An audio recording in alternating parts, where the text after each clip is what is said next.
At the helm of the Lord Nelson off the coast of New Zealand, 22-year-old Kyle Baker is back where he was at the beginning of the year. It kind of feels like a second home, really. I mean, this is like my 6th or 7th voyage, so, you know, I'm an old hand at it, as they say. Kyle was last aboard in January when the ship left Brazil to cross the Atlantic to Cape Town, but he never made it. The former soldier, who was badly injured in Afghanistan in 2009, was taken ill after developing an infection. The ship had to divert to the remote island of Tristan da Cunha, where Kyle spent several weeks being treated. When I got off the last voyage, I was kind of disappointed that I didn't get to finish it. So I think this trip is just get out here, complete the trip, you know, have that elation of when you sail into port. So I'm looking forward to doing that. It's just another step in my recovery. I mean, people don't realise, but you know, the work you do on the ship is better than any physio you can go to. It's constant, it's a routine, it's physically demanding, it's just a good way to recover. Some aboard remember Kyle having to leave the ship for Tristan and are glad to see him back.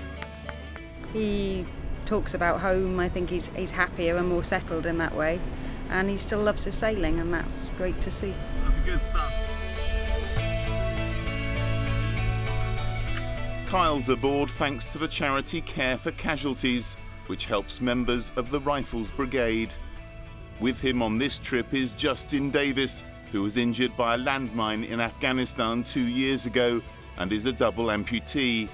He's now a budding Paralympian and hoping to represent the UK in cycling at the next Games in Brazil in 2016. He's settled well into life at sea.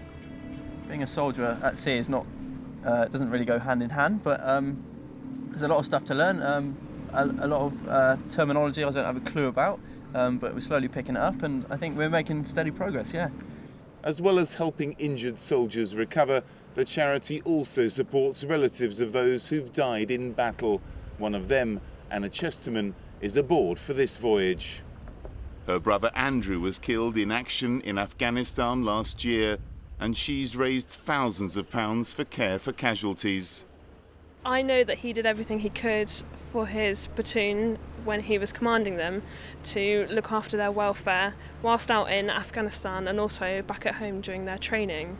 And I want to keep that memory alive and care for these soldiers as well, just in the same way that he did. Kyle, Justin and Anna fly home when the ship reaches Wellington, but the Lord Nelson's voyage will continue.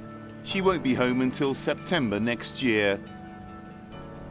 When the Lord Nelson leaves New Zealand just before Christmas, she'll set out on her toughest voyage, not just of this trip around the world, but of her entire history.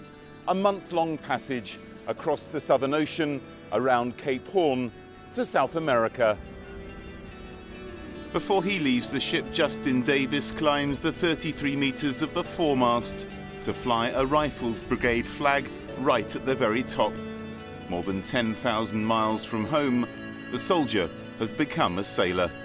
Richard Jones, ITV News, New Zealand.